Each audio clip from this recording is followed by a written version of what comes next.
আপনার বাড়িতেও কি আছে বাস্তুদোষ? আপনার জীবনেও কি ঘনিয়ে এসেছে পারিবারিক কলহ আর অশান্তি? শত চেষ্টা করেও কিছুতেই এই অশান্তির কারণ খুঁজে পাচ্ছেন না। হ্যাঁ, যাদের একান্নবর্তী পরিবার হয় তাদের ঘরে ছোটখাটো অশান্তি হয়ে থাকে। কিন্তু আপনার যদি হয় ছোট্ট সুন্দর পরিবার 3-4 জনের, তাহলে কেন এত অশান্তি? আর্থিক সংকটের মুখেও পড়েছেন আপনি, প্রচুর পরিশ্রম করেও সেই রকম ফল পাচ্ছেন না। আপনি কি জানেন এই সব কিছুর পেছনে কারণ হয়ে দাঁড়াতে পারে আপনার বাড়ির বাস্তুদোষ? কি করবেন তখন? কি করলে কাটবে আপনার বাড়ির বাস্তুদোষ? যদি বলি শুধুমাত্র কয়েকটি গাছ বাড়িতে লাগালেই হতে পারে সব সমস্যার সমাধান। কি কি গাছ বাড়িতে বসালে কাটবে বাস্তুদোষ এবং কিভাবেই বা বসাবেন, এই সব কিছু নিয়ে আলোচনা করব আজকের ভিডিওতে। আপনাদের কাছে আমার একটি ছোট্ট অনুরোধ হলো, চ্যানেলটি সাবস্ক্রাইব করে পাশে থাকা বেল নোটিফিকেশনটি অন করে নেবেন। তাহলে চলুন শুরু করা যাক। আমাদের শাস্ত্র থেকে শুরু করে বিভিন্ন ধর্মে একটি বিষয় বারবার বলা হয়ে থাকে, তা হলো গাছ লাগানো পরম ধর্ম এবং পরম কর্তব্য। বর্তমান যুগে অনেক সময় দেখা যায় যে বাড়ির অভ্যন্তরে কোনোরূপ জায়গা নেই গাছ লাগানোর ক্ষেত্রে। সেক্ষেত্রে কি করবেন? বিশেষ করে শহরাঞ্চলে যারা থাকেন তাদের এই সমস্যা প্রায় দেখা যায়। তখন টবে করেই বসাতে পারবেন গাছগুলো।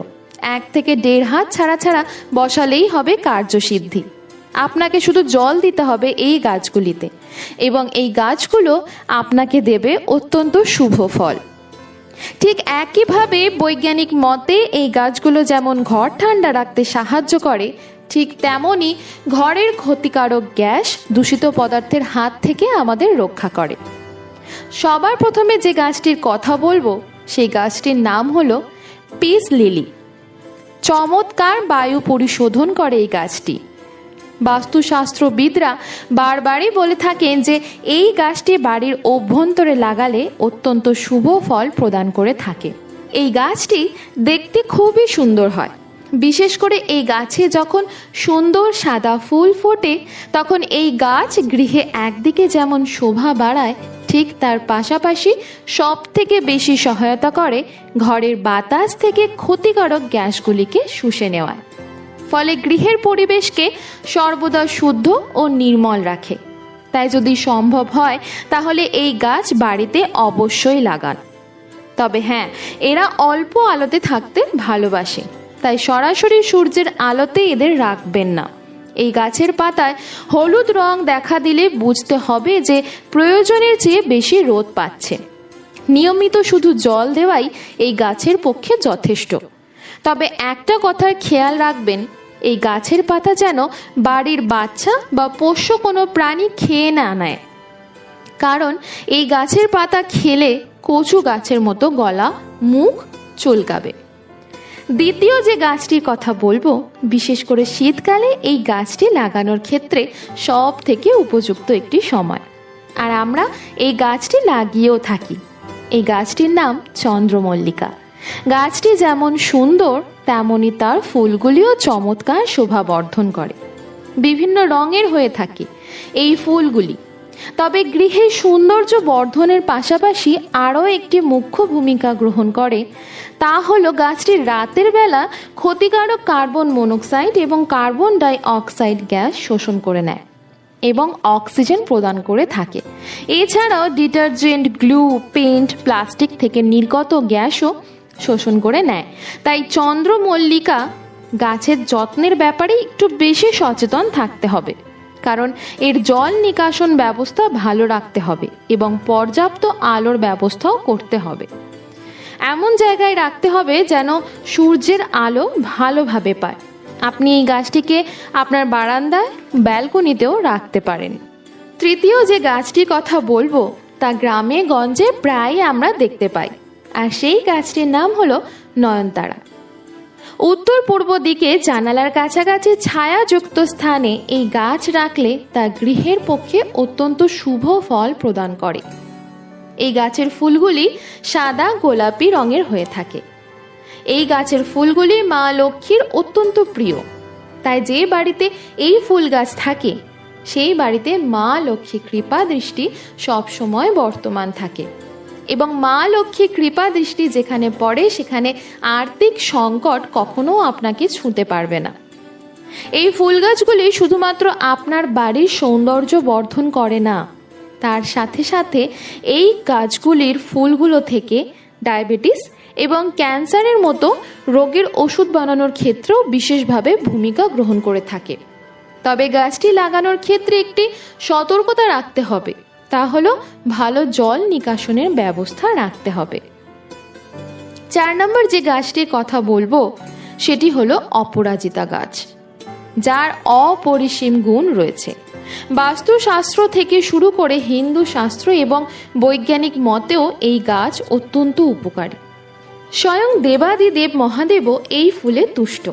তাছাড়াও মা কালী এবং অন্যান্য দেবদেবীর পূজাতেও এই ফুল ব্যবহার করা হয়ে থাকে। এই গাছের শিকড় অনেক মানুষই ধারণ করে থাকেন বিভিন্ন উপকারের ক্ষেত্রে। তবে এই গাছ যদি লাগান তা উত্তর পূর্ব দিকে লাগাবেন। যদি সম্ভব না হয় তবে অন্য দিকেও আপনি লাগাতে পারেন। বাড়ির ব্যালকনি বা ছাদেতে টবে করেও বসাতে পারেন। এই গাছের ক্ষেত্রে সূর্যের প্রখর রৌদ্র বা কম আলো কোনো প্রভাব ফেলে না। বৈজ্ঞানিক মতে অপরাজিতা ফুল ভিজিয়ে বা ফুটিয়ে চায়ের পরিবর্তে পান করলে আপনি পেতে পারেন অ্যান্টিঅক্সিডেন্ট, এবং কোনো বাড়িতে যদি বাস্তু দোষ থাকে তা অনেকাংশে কেটে যায়, এমনকি কুনজরের হাত থেকে রক্ষা করে আপনার বাড়িকে এবং সেই বাড়ির মানুষজনকে। তাই বাড়িতে অবশ্যই লাগান অপরাজিতা ফুলের গাছ। 5 নম্বর গাছটি হলো হলুদ গাছ।